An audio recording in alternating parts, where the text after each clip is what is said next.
নবী সম্পর্কে আমাদের আকীদা আপনি যখন বলবেন, ধরেন আপনাকে কেউ প্রশ্ন করেছে, আপনি হয়তো বিশ্বাস করেন 40 বছর পূর্বে নবী নবী ছিলেন না, ধরেন এটা আপনি বিশ্বাস করেছেন। কথাটা ভদ্রভাবে বলা যায় না। আপনি যে জাতির সম্মুখে কথাগুলা তুলে ধরতেছেন, সেই জাতি বুঝ ব্যবস্থার ক্ষেত্রে সবাই তো এক না। এখন আপনি যদি বলেন 40 বছর আগে নবী তো নবী ছিলেন না, উনি জানতেনই না। আবার আপনি আরেক জায়গায় আরেকজন বলতেছেন 40 বছরে তো নবী অনুকরণীয়ই ছিলেন না। আমি বলতেছি ধরেন অনুকরণীয় না, কিন্তু কথাগুলো আরেকটু ভদ্রতার সাথে, কারণ কার ব্যাপারে কথা বলতেছেন? ইমামুল মুরসালিন। ইমামুল মুরসালিন যার ব্যাপারে আল্লাহ আপনি কথা বলতেছেন, কোরআনের কোন আয়াতে আল্লাহ সেই নবীর নাম পর্যন্ত নেন নাই। এত ইজ্জত আল্লাহ যেই নবীকে দান করেছে, আমি যখন জাতির সম্মুখে তুলে ধরবো কথাগুলা, আমার নবীকে ভদ্রতার সাথে বলবো না। আমি বলছি আপনি আকীদা না ছাড়েন, যেহেতু আপনি ইবনে তাইমিয়াকে অনুসরণ করেন, ইবনে তাইমিয়া যেহেতু এই আকীদা পোষণ করেন, আপনিও সেই আকীদাই পোষণ করছেন। আপনার আকীদা নিয়ে আপনি থাকেন, কিন্তু কথাগুলা তো ভদ্রভাবেও বলা যায়, ঠিক না? আপনি বলবেন হয়তো আমি কি অভদ্রভাবে বলেছি, আমি সেটাও বলবো না। আমি শুধু আপনাকে বিনয়ের সাথে বলবো কথাটা আরেকটু সচেতনতার সাথে, কারণ এটা এমন একটা জায়গা, বিয়াদবি হলে শুধু ঈমান থেকে মাহরুম না, বান্দার জীবনে তওবা পর্যন্ত নসিব হয় না। আপনি ভুলে গেছেন এটা কোন দরবার, যেই দরবারে কথা বলার সাউন্ড পর্যন্ত আমার আল্লাহ কোরআনের মধ্যে নির্ধারিত করে দিয়েছে। ইয়া আইয়ুহাল্লাযীনা আমানু লা তারফাউ আসওয়াতাকুম ফাওকা সাওতিন নবী। আমার নবীর দরবারে কথা বলার সময় সাউন্ডকে আপনি কোন গ্রেডের মধ্যে রাখবেন সেটা পর্যন্ত আমার আল্লাহ বলে দিয়েছেন। এবার আপনি সেনসিটিভিটিটা বোঝা দরকার না, আপনি আপনার আকীদা প্রকাশ করেন, কিন্তু কথাটা ভদ্রভাবে বলা যেত, ভদ্রভাবে বলা যেত। আমি কোন কোরআন হাদিসের এক্সপার্ট না, আমি শুধু আপনাকে বলছি, আমার ছেলে 20 বছরের ছেলে যদি এসে জিজ্ঞেস করে, বাবা আমি আমার নবীকে অনুকরণ করতে চাই, আমি তাকে কি উত্তর দেব? আমি কি তাকে বলবো যে বেটা আপনি তো নবীকে অনুকরণ করতে পারবেন না? কেন? কারণ আমার নবী তো নবী হয়েছেন 40 বছর পরে। 40 বছর আগে তো উনি অনুকরণীয় ছিলেন না, সেই কারণে তুমি আমার নবীকে অনুকরণ করতে পারবে। তাইলে 10 বছরের ছেলে, 20 বছরের ছেলে, 30 বছরের ছেলে, 40 বছরের মানুষ কেউ নবীকে অনুকরণ করতে পারবে না। আপনারা আমার পয়েন্টটা বুঝতে পেরেছেন?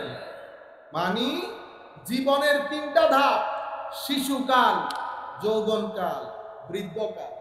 শিশুকালেও নবীকে অনুসরণ করতে পারবেন না, যৌবনকালেও পারবেন না, কারণ 40 বছর হচ্ছে যৌবনকালের শেষ বান্দারি।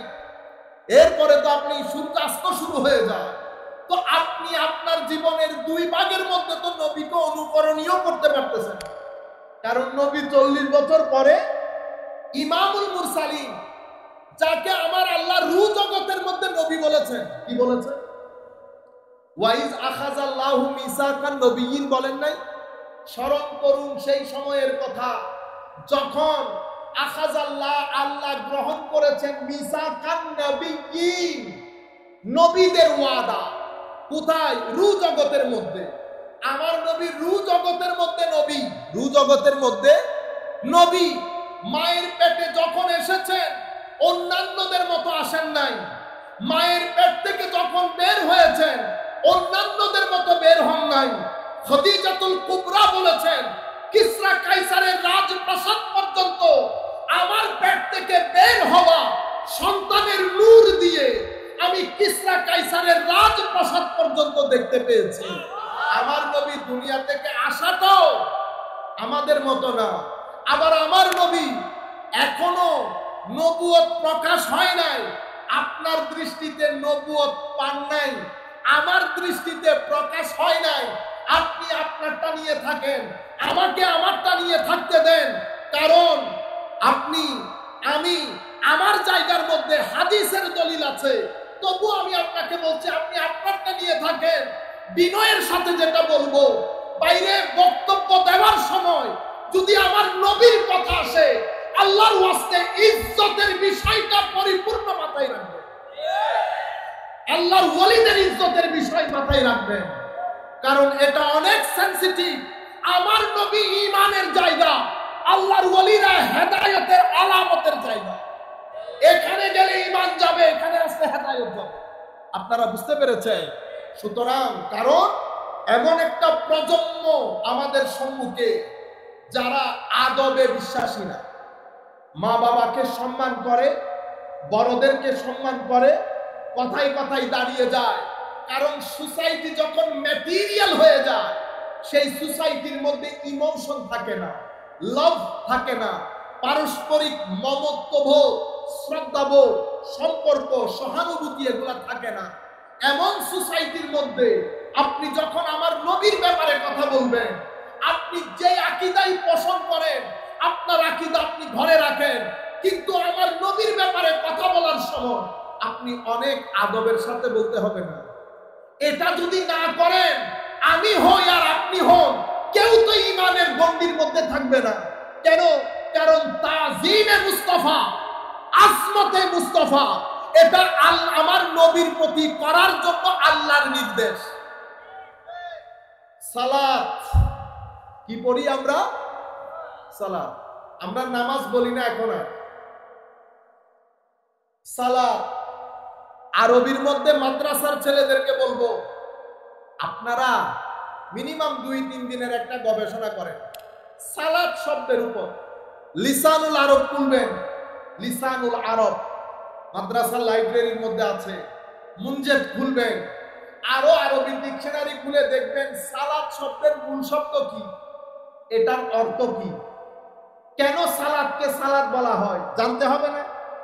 আমি শুধু একটা অর্থ আপনাদেরকে বলি, তাজিমের কথা এসেছে সেই জন্য বলছি।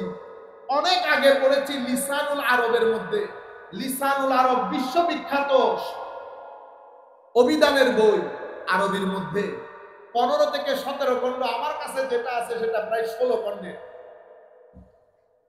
সালাতের এক অর্থ, সালাতে বলা হয়, সালাতের মূল শব্দের অর্থ হচ্ছে তাজিম।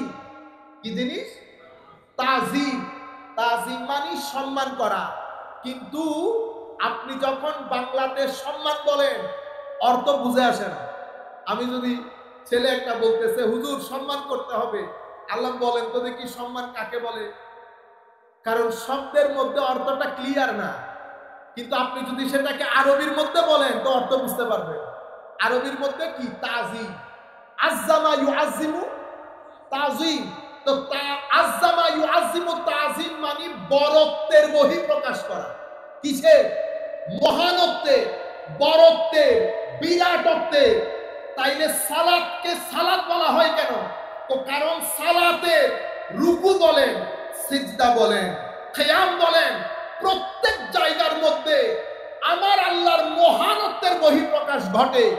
এই মহানত্ব আপনি যখন সিজদার মধ্যে যান তো তাজিম তার একেবারে শেষ পর্যায়ে গিয়ে পৌঁছে। কারণ আপনি আপনার শরীরের সর্বোত্তম অংশ মাথা, মাথার সর্বোত্তম অংশ কপাল, সেই কপাল যখন আপনি জমিনের মধ্যে রেখে আমার আল্লাহর প্রতি সম্মান প্রদর্শন করেন, এই সম্মান সালাতের মাধ্যমে বহিঃপ্রকাশ হয় বিদায় সালাতকে সালাত বলে। বুঝতে পেরেছেন? ইউকাল মানে কেউ কেউ বলেন, এটা বলা হয়। আচ্ছা, তো এটা তো বুঝছি। এখন আল্লাহুম্মা সাল্লি আলা মুহাম্মদ, এটার অর্থ কি হবে? আল্লাহুম্মা সাল্লি আলা মুহাম্মদ, এটার অর্থ কি হবে? তো এটার অর্থ হবে আল্লাহুম্মা আযজিমহু, আল্লাহ আমার নবীর বরত্বের বহিঃপ্রকাশ করে। কিসের মাধ্যমে? আমার নবীর সানা প্রশংসার মাধ্যমে, আমার নবীর দ্বীনকে হেফাজতের মাধ্যমে, কিয়ামত পর্যন্ত এই দ্বীনকে বাঁচিয়ে রাখার মাধ্যমে আল্লাহ আপনি আমার নবীর মহানত্বের বহিঃপ্রকাশ করেন। সেই কারণে সালাদকে সালাদ বলে। আচ্ছা, এটা লিসানুল আরবের মধ্যে, আমি নিজের থেকে কিছু বলতেছি না। তো তাইলে আল্লাহুম্মা সাল্লি আলা মুহাম্মদ বলি কেন? তো বলি কারণ আমার নবী কত বড়, আমাকে বলা হচ্ছে দরুদ পড়ার জন্য। এখন দরুদ আমি কি পড়বো? আমি তো আমার নবীর হাইট জানি না। কি জানি না? হাইট। আপনারা বুঝতে পেরেছেন? গিফট কেনার জন্য আপনাকে আপনার জন্য শার্ট কিনতে হবে। দোকানওয়ালা জিজ্ঞেস করতেছে হুজুর সাইজ কি? আমি বলতেছি সাইজ তো ভাই জানি না। তো হুজুর সাইজ না জানলে আমি তো ফেরত দিব না, সমস্যা না? তখন এসে আপনার টাকা আপনারে দিয়ে বলতেছি বাইরে তুমি গিয়ে কিনে নিয়ে আসো। তুমি গিয়ে, আমি পারবো না। কেন? কারণ আমি আপনার সাইজ জানি না। এখন আল্লাহ বলতেছেন ইন্নাল্লাহা ওয়া মালাইকাতাহু ইউসাল্লুনা আলান নবী ইয়া আইয়ুহাল্লাযীনা আমানু সাল্লু, সালাত পড়েন। তো আল্লাহ সালাত কেমনে পড়বো? সাইজ তো আমি জানি না। তো আমার আল্লাহ বলতেছেন বেটা তুই সাইজ না জানলে তুই রাখ, সালাতের দায়িত্ব আমাকে দিয়ে দে। তো আমিও বলছি আল্লাহুম্মা সাল্লি আলা মুহাম্মদ। আল্লাহ সাইজও আপনি জানেন, ওয়েটও আপনি জানেন, হাইটও আপনি জানেন। আপনি আপনার হাবিবের শান অনুযায়ী আপনি পড়েন সালাত আমার পক্ষ থেকে। আপনারা বুঝতে পেরেছেন? জিনিসটা ধরতে পেরেছেন? আমি আমার নবীর শান, মান, মাকাম, মর্তবা আমি তো জানি না। এখন আল্লাহ বলতেছেন সালাত পড়তে। তো সালাত কেমনে পড়বো? শানের লায়েক হইতে হবে না? তো আমি বলতেছি আল্লাহ আমি যেহেতু জানি না, আমার পক্ষ থেকে একটু আপনি করে দেন। আপনার বান্দা, আপনার মাহবুব, আপনার নবী রাসূল আপনি জানেন কোন ওইকে, আপনি আপনার মাহবুবের শান অনুযায়ী আপনি পড়েন। দায়িত্ব আমি নিতে পারবো না। আল্লাহুম্মা সাল্লি আলা মুহাম্মদ ওয়া আলা আলি মুহাম্মদ। আল্লাহ আপনি করে দেন। সুবহানাল্লাহ বলবেন না? ইন্না লিল্লাহ।